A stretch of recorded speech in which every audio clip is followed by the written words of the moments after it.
So, I'm back. I know it's been like maybe a little over a month, but you know, school's a thing, so you know, I'm locked in, so just trust.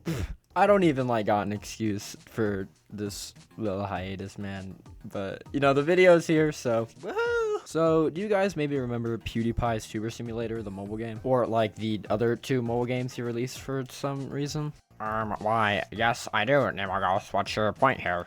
Well, you see, as I was watching YouTube, not making this video, something just hit me, and I just remembered that, like, YouTubers made video games when the Odd Ones Out made that terrible mobile game, which actually we'll be covering today later in this video. So, without further ado, let's just get into the video.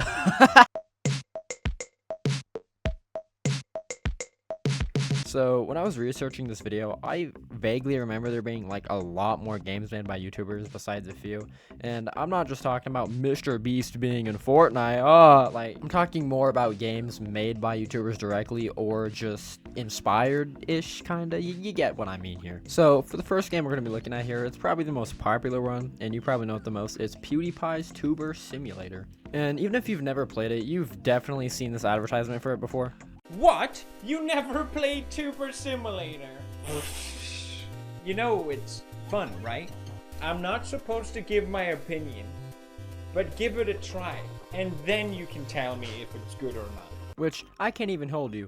I was playing Tuber Simulator in its prime. I don't know about y'all. But the fact this game is still getting updated to this day is like actually crazy. As a matter of fact, hold on, let me boot up my save from like 2018 to 2020, and let me show you this. So, I don't know if any of this is good. I don't really know how much progress I've actually made, but, you know, here's my YouTube room, I guess. I don't even know what this game is. But if I'm not mistaken, I have not played this game since 2020, and these videos have been sitting here since 2020.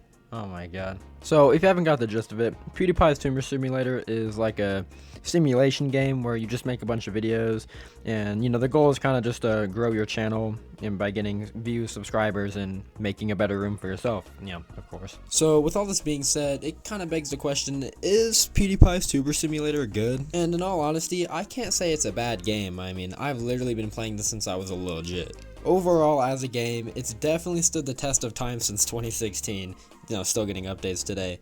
And overall, it's just not a terrible game to play actually on your phone if you just need something to do passively. You know, it's a quality, just solid mobile game to play, and I feel like that's a common trend with all the PewDiePie mobile games, is none of them are bad. They're, you know, they're just mobile games, which usually have a negative stigma towards them. However, I cannot say the same for the next game we're about to talk about. This game and I have had a feud since 2020. I dug up something from 2020 that I said about this game, and it's crazy how my opinion has not changed in the last 5 years. So, I'm gonna read you guys my review from 2020, and then I'm gonna go through each thing I nitpicked about this game, and we're gonna see if it still holds up 5 years later. And if it does, Odd Ones Out, James or Allison, you're gonna have some explaining to do. I literally own your book. You know, the book you made? So to start this off, we're going to read the review I left on this game a whopping 5 years ago. So, you know, let's just jump into it. Mind you, if there's any misspellings in here, bro, I did not know how to spell 5 years ago. Don't even say it. This game heavily suffers from BGD, bad game design, and it really shows. Gameplay is boring and repetitive, not too many ads though, so it's not a 1 star, even though I left a 1 star. Nice. But the people who made this game also have made Morgs, etc.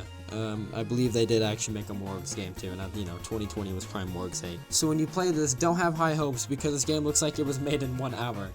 I'm not talking about the art, I mean the sprites with little movement or animation. Sorry James, 2 out of 10. And the icing on the cake of this review is the company who actually made the game replied to my hate comment a whopping whole year later after that, saying, "Hello, thank you very much for your comment. If you like the application, could you give us more stars? You would help us a lot with the 5 stars. Putting 2 smiley faces in there, as if they didn't read the absolute slander I just put on this game's name. Like, with this response, there's just such a passive-aggressive tone with it. Like, it just feels so, like, off. Especially replying a whole year later, that's so weird. But, you know, let's go through this entire thing, and let's see what's true and what's false. Let's pick out the weeds, okay? Is the gameplay boring? From what I played, yes, this game is terribly boring. I didn't enjoy a single second of clicking my screen. to bounce James Rallison. Yo.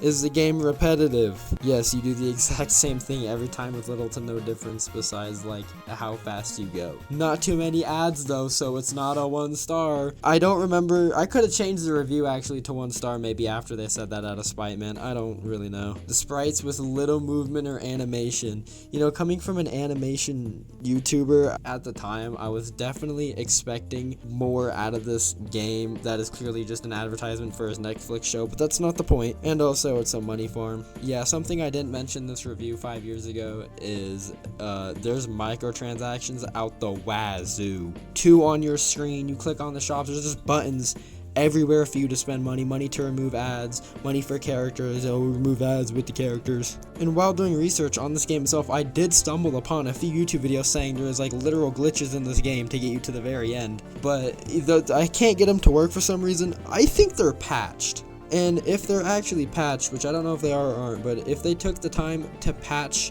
the glitches before making the game better, yeah, guys, let's reevaluate our priority. I also want to say I don't think any of this is really James' fault himself. I think it's more the mobile app developer just trying to make a quick buck off this game for what it was. But it's crazy how my review from 2020, nothing has changed at all. Now, there is a game developed by Laserbeam and all those type of Fortnite people called World Boss. And I've actually seen a few videos of World Boss, and all I know is Laserbeam and all them released it.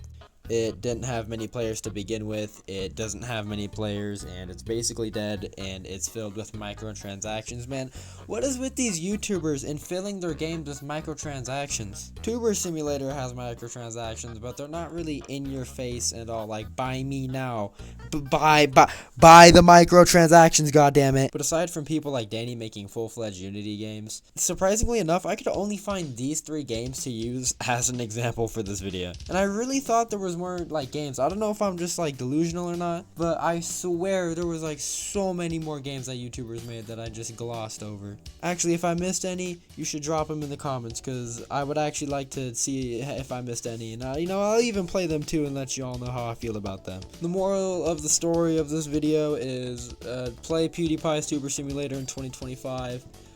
Leave odd ones out, let's bounce in 2024. Don't touch World Boss with a 10-foot pole, and for the love of God, do not touch Smosh Food Battle the game.